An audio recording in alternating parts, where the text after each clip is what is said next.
Bismillah. Hai, Assalamualaikum warahmatullahi wabarakatuh. Saya Dewi Listiorini, SEMM. Saya dosen Universitas Mitra Bangsa, Fakultas Manajemen dan Bisnis. Hari ini saya akan menyampaikan penyusunan pernyataan diri dosen dalam Unjuk Kerja Tridharma Perguruan Tinggi PDD UKTP tahun 2026. Saya mengampu mata kuliah startup. Pada pertemuan ke-10, saya membahas topik tentang strategi branding dan pemasaran digital untuk membangun loyalitas pelanggan. Pada mata kuliah startup, saya ingin mahasiswa mampu merancang strategi branding secara sederhana, mampu melakukan pemasaran, serta mampu menciptakan atau membuat struktur organisasi secara sederhana dalam bisnis startup mereka. Pada kali ini juga saya mengharapkan mahasiswa mampu merancang strategi branding dan pemasaran digital yang saat ini sedang hit di masyarakat. Pada materi kali ini terkait juga dengan materi RPS saya pada pertemuan ke-9, yakni branding dan identitas merek startup, serta ada kaitannya juga dengan materi RPS pada pertemuan ke-11 nanti, yakni marketing mix. Secara ringkas, saya akan membahas branding startup berisi nama, kemudian logo, pesan merek, serta nilai yang membedakan. Yang kedua, saya akan membahas tentang digital marketing, bagaimana media sosial, konten, dan respon pelanggan, serta bagaimana mahasiswa mampu melakukan transparansi informasi ke dalam konten yang mereka tawarkan. Kita akan mengidentifikasi bagaimana loyalitas pelanggan terhadap startup. Bukan hanya memberikan diskon, tapi bagaimana memberikan pengalaman yang konsisten kepada pasar sehingga bisnis startupnya tetap relevan, cepat, dan bisa dipercaya. Branding membuat startup mudah dikenali, dan digital marketing membuat brand itu mudah untuk dijangkau. Sedangkan loyalitas pelanggan harus dibangun dengan pengalaman yang konsisten, bukan sesuatu yang instan. Demikian, mari kita simak bersama video pembelajaran branding. Terima kasih.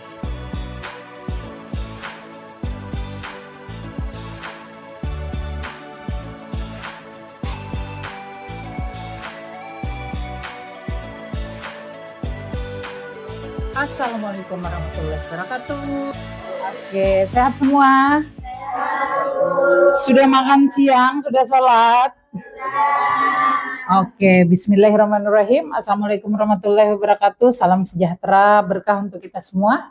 Hari ini kita bertemu lagi di mata kuliah startup. Hari ini kita bertemu untuk melanjutkan perkuliahan kita di sesi ke-10, yakni branding. Yang lalu kita sudah bahas tentang SBM, kemudian setelah ini kita akan bahas tentang marketing mix. Kemudian kita juga akan bahas kegagalan bisnis, ya. Nah, hari ini kita fokus pada branding. Sebelum mulai, Ibu akan menyampaikan beberapa materi, beberapa topik atau beberapa capaian yang ingin dicapai dari mata kuliah ini, ya. RPS Ibu di mata kuliah startup dengan materi branding. Jadi kemampuan yang diharapkan mahasiswa nanti bisa mengenali dan memahami bagaimana strategi branding, bagaimana membuat, bagaimana juga mengenali, kemudian merancang. Konsepnya sederhana dulu aja nanti, ya. Jadi dari bisnis startup kita yang simple, yang easy, nah kita akan buat konsep brandingnya. Yang lalu kita sudah mencoba praktek, ya. Dari produk yang sederhana kita coba menyusun HPP, kemudian kita coba melakukan penawaran, kita melakukan promosi, penjualan, kemudian kalian sudah Ibu minta juga tugasnya adalah untuk mengumpulkan bentuknya laporan akhir, ya. Dari materi ini juga Ibu ingin menyampaikan bahwa nantinya titik balik yang diharapkan setelah kalian mempelajari ini, ya, kalian bisa mengidentifikasi yang namanya brand identity. Jadi identitas dari sebuah brand, sebuah produk atau sebuah nama, sebuah merek gitu ya bahasanya. Kemudian nanti bisa menganalisis kesesuaian dari brand identitas produk tadi. Kemudian nanti bisa bikin logo, bikin tagline yang sederhana gitu ya. Terus bisa menunjukkan value proposition dari produk yang mau kita tawarin. Kayak kemarin itu ada dimsum misalnya. Apa value proposition dari dimsum yang kita tawarkan? Yang paling menonjol gitu ya. Kemudian kita coba nanti menganalisis juga kelemahan dan kekuatan dari produk kita. Ya, kita juga udah pernah bahas tentang SWOT ya, sudah selesai. Kemudian kita coba bikin ke konten, kita naikin. Coba kita mau pamerin produk startup kita ke konten digital. Ya, bebas nanti milih. Mau taruh di IG, mau taruh di TokTok, mau di mana aja. Yang sesuai dengan passion kalian ya. Kemudian kita akan mencoba melatih argumen tentang branding ini ya. Bagaimana kalian berdiskusi, memahami. Kemudian nanti menghasilkan brand guideline yang siap untuk diimplementasi ke dalam bisnis kita. Kita nanti punya sum up, punya summary ya. Oke. Sebelum Ibu lanjut ke materi. Ada yang Ibu ini sudah berbasis OBE ya. Sebelum Ibu masuk ke materi, mungkin ada yang ingin disampaikan.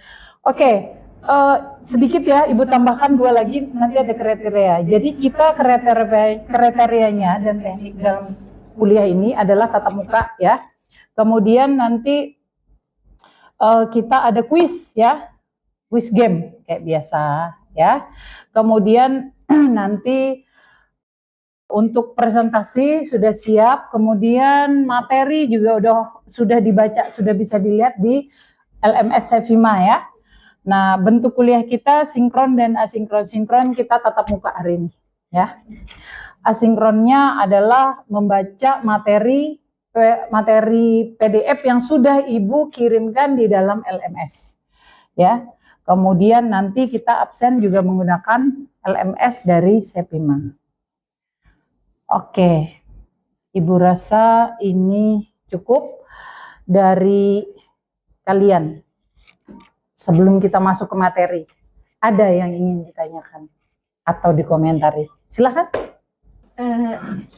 Saya Bu, Silakan. izin menjawab. Menurut saya branding itu membahas tentang bagaimana sebuah perusahaan atau startup ini membangun identitas agar perusahaan atau startup ini dikenali oleh masyarakat luas. Bagus sekali ya. Jadi branding itu untuk membangun identitas. Kalau manusia kayak dia punya KTP gitulah ya. Bahasa gampangnya ini simpelnya. Oke, yang lain ada yang mau mengomentari? Izin menambahkan, silakan. Selain membangun identitas, branding ini juga untuk menciptakan citra yang positif bagi konsumen agar lebih percaya dan menarik, sehingga konsumen tersebut tuh mau menggunakan produk kita yang kita tawarkan gitu Bu. Oke, bagus sekali ya. Seperti kemarin bisnis yang kalian lakukan ya, kan kita pengen produk kita tuh dibeli sama orang ya nggak sih? Kita pengen produk kita tuh direspon sama calon pelanggan kita, dipilih, kan gitu ya. Dengan dipilih berarti kita dapat cuan dong. Oke. Sejauh ini ada lagi yang mau menambahkan, menyanggah atau mau komentari? Silahkan.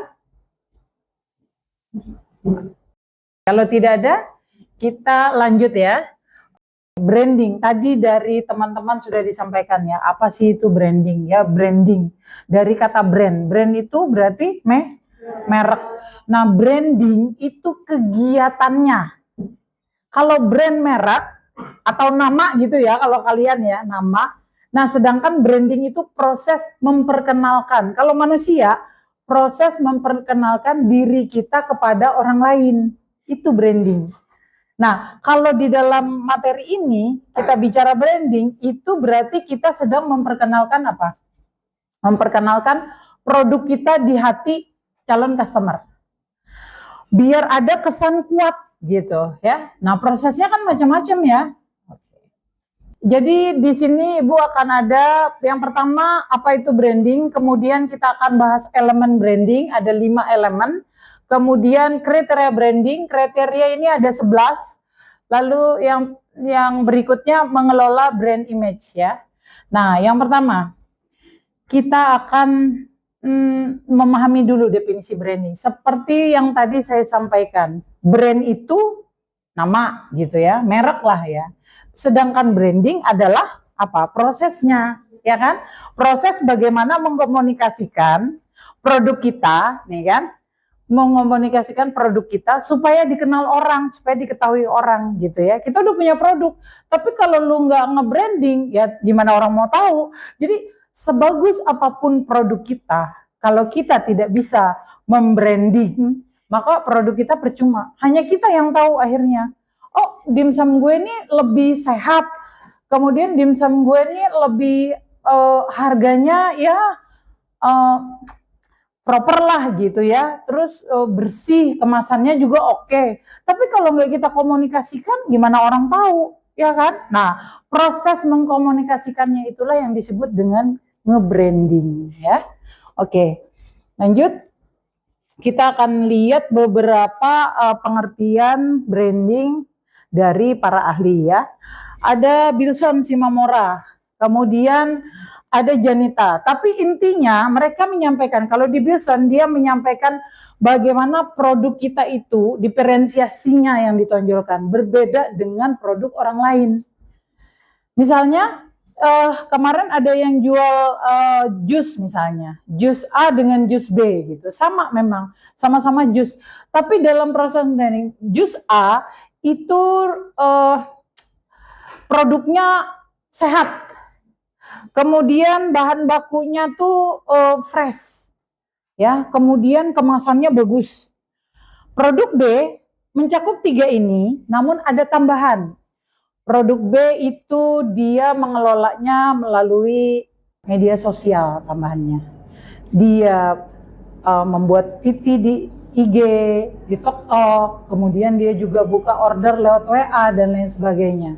Menurut kalian, dari A dan B, mana yang kemungkinan bisa melakukan branding lebih cepat dan lebih efektif?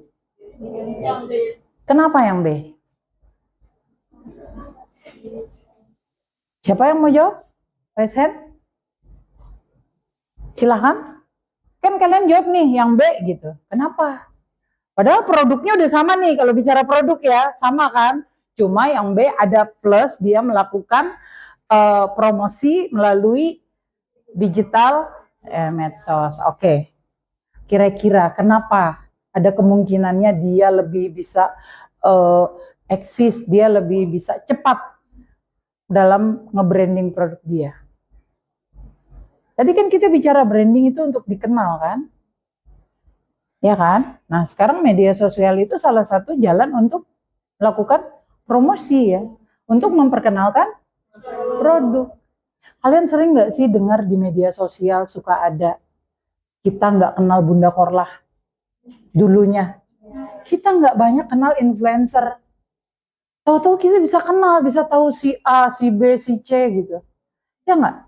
Karena dia melakukan proses branding. Jadi kita jadi tahu, oh ada seorang wanita parubaya yang dia merantau ke luar negeri. Dia berani ekspansi, dia berani melakukan personal branding dia di negara orang, ya, untuk apa? Penghidupan yang lebih baik, untuk mencari pengalaman. Dan ternyata dia bisa, dia berhasil, dia sukses gitu. Artinya dia tidak, maksudnya tidak semengerikan yang kita dengar misalnya ya. Nah ternyata dia bisa gitu loh, dia bisa berhasil. Nah itu proses branding tuh seperti itu. Tadinya kita nggak tahu, kita jadi tahu. Ada 4 fungsi dari branding. Nah, yang pertama sebagai pembeda. Jadi tadi kita udah bilang ya, pokoknya produk lu tuh apapun yang lu jual, nggak apa-apa sama orang. Kalau orang sekarang tagline-nya apa sih? produknya boleh copy paste tapi rezeki nggak bisa di paste gitu ya.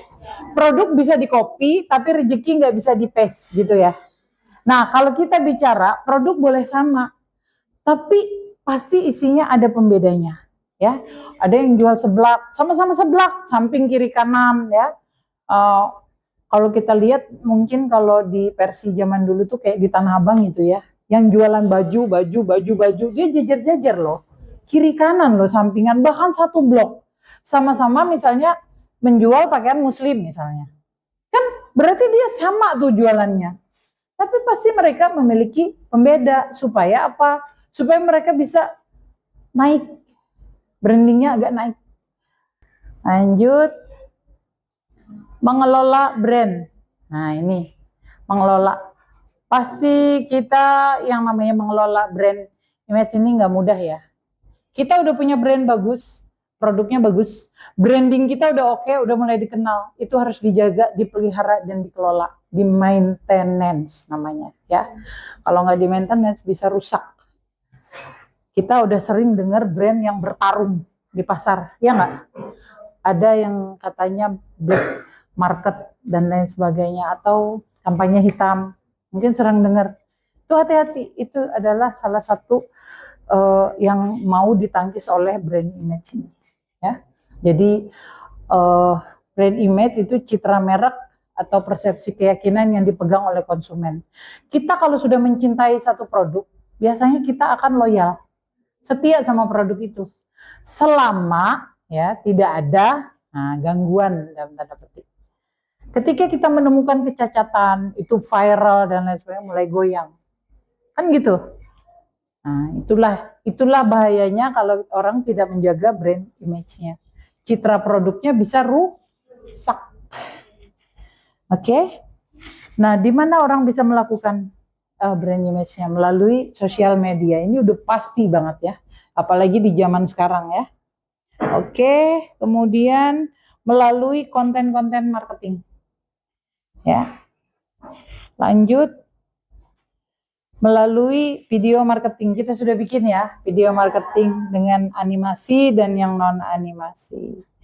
Kemudian influencer marketing.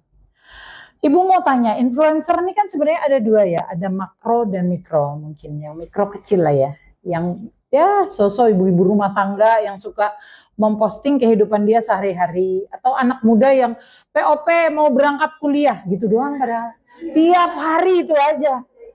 Tapi iya ada yang nalap, tapi kalian kadang-kadang dengan sukarela nonton yang begitu gitu loh. Nggak tahu apakah kita punya kesamaan hidup dengan dia, asik, atau kesederhanaan dia dalam menyajikan kehidupannya yang bikin kita boleh juga sih ini diikutin, nggak berat-berat amat toh ditonton gitu ya, nggak butuh mikir gitu. Nah itu salah satu. Nah influencer marketing itu nggak selalu harus orang hebat.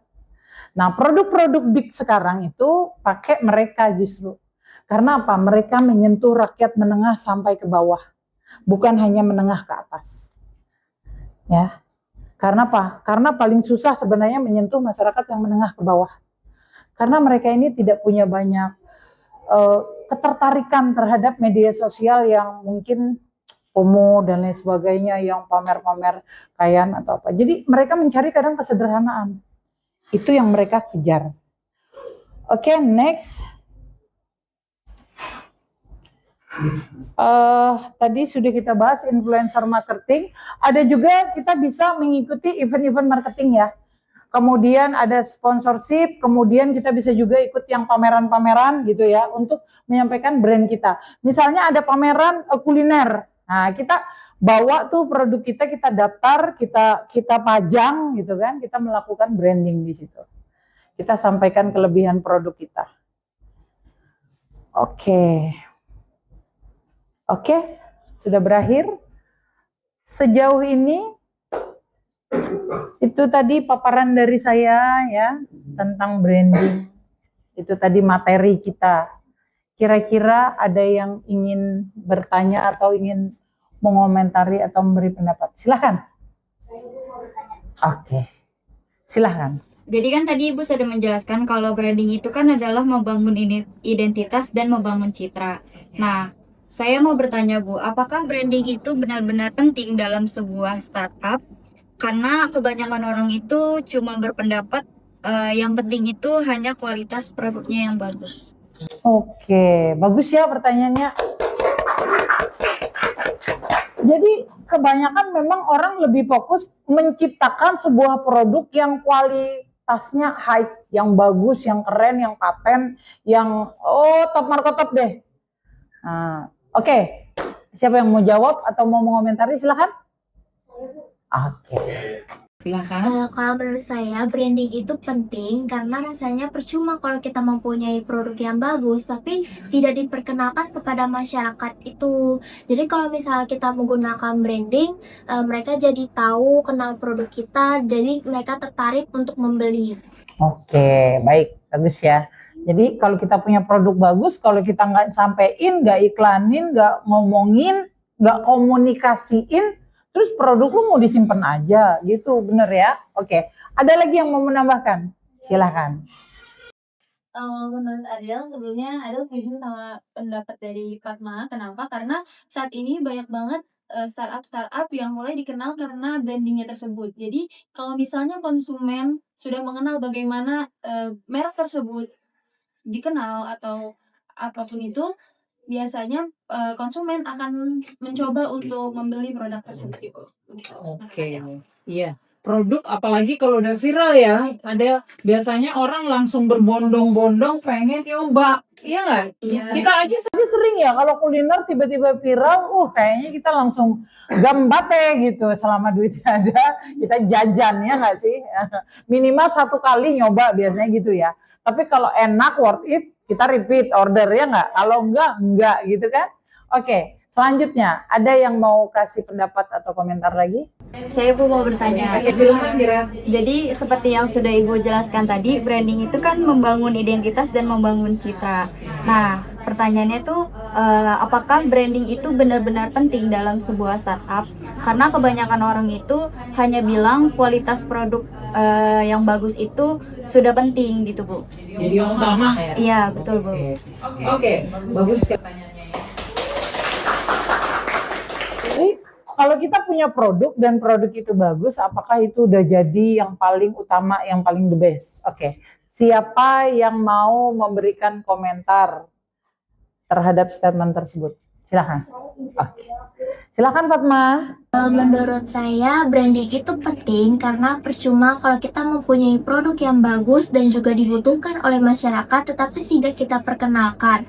Nah kalau misalnya kita nggak perkenalkan itu, jadi mereka itu nggak bisa tahu tentang produk kita, terus juga nggak ada keinginan untuk membeli produk tersebut. Oke, betul sekali ya. Jadi produk memang harus diperkenalkan, harus disampaikan kepada calon pelanggan atau kepada pasar sasaran kita. Oke? Baik. Selanjutnya mungkin ada yang ingin memberi komentar atau pertanyaan? Silakan. Oke, Adel silakan Adel. Izin memberikan pendapat. Sebelumnya Adel setuju sama pendapat dari Fatma, di mana saat ini tuh banyak sekali startup yang mulai dikenal karena proses brandingnya mereka. Nah, jadi kalau misalnya konsumen sudah mengenal bagaimana brand dari produk tersebut, maka bisa jadi si konsumen tersebut akan punya keinginan untuk mencoba membeli produk tersebut. Oke, apabila produk itu mulai masuk terjun ke pasar, artinya dia udah mulai melakukan proses branding dan ada kemungkinan dia harusnya bisa eksis ya. Iya. Oke, baik. Yang lain? Oke, yang lain ada yang mau mengomentari lagi? Oke, silakan Cantika. Kalau menurut saya memang ada kadang beberapa startup yang cara membuat iklannya itu tuh secara jor-joran gitu dan cara ngebangun brandingnya itu tuh kayak kelihatannya kayak keren banget, tapi pas kita sendiri yang pakai produknya ini kita malah ngerasanya tuh dibuat kecewa. Nah kalau misalnya efek dari sisi pelanggan, kita ini kayak ngerasa dibuat kapok dan nggak mau buat di repeat order lagi gitu buat selanjutnya. Oke, berarti terlalu, kalau cerita kita sekarang tuh kayak overclaim nggak sih itu? Iya ya, jadi memang nge-branding itu perlu, tapi harus diikuti oleh strategi ya. Strategi dan target yang jelas gitu, nggak asal nge-branding aja gitu ya. Oke, baik. Sampai di sini, ada yang ingin memberi komentar atau bertanya? Izin menambahkan Bu, Silakan. jadi menurut saya branding aja itu nggak cukup.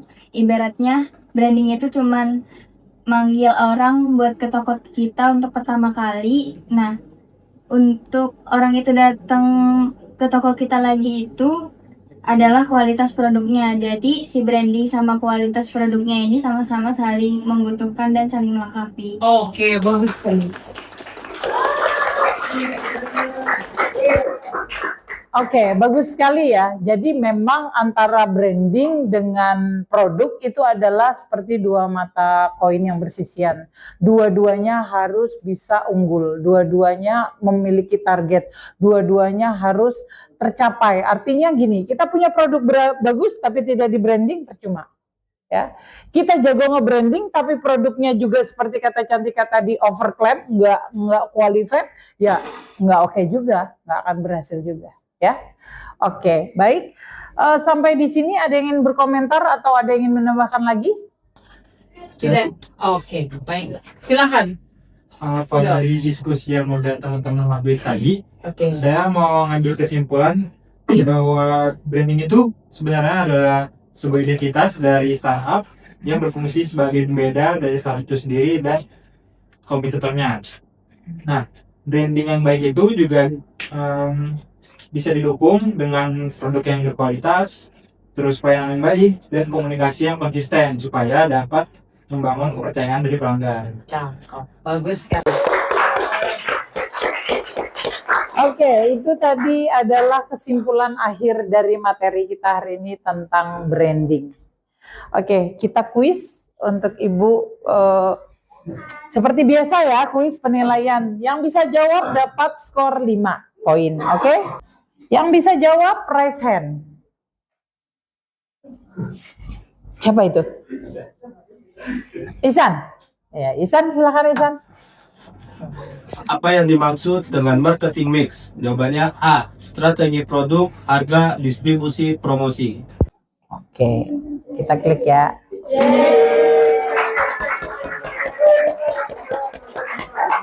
Oke, lanjut. Lagi? Siapa? Oke, Azra. Berapa komponen utama dalam marketing mix plastik atau 4P? Jadi jawabannya C. Oh iya, C ya. Kebangetan kalau ini salah. Oh, Budoli. Komponen produk dalam marketing mix berkaitan dengan C, Bu, barang atau jasa yang ditawarkan. Oke, komponen produk ya. Oke. Next. Ada?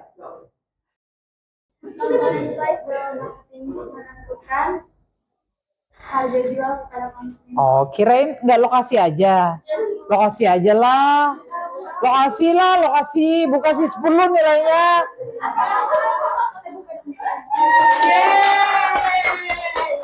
Baiklah, dengan berakhirnya kuis tadi, sebelum kita tutup perkuliahan kita, absen dulu ya guys. Oke.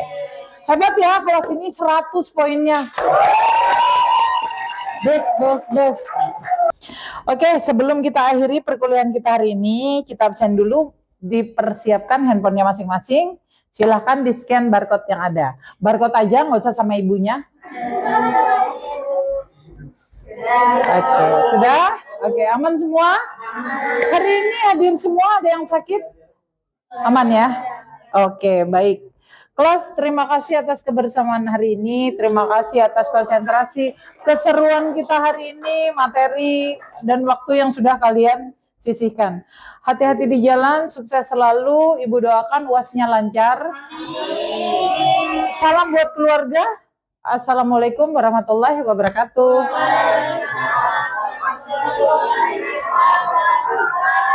Yeay, kita tepuk tangan untuk diri kita.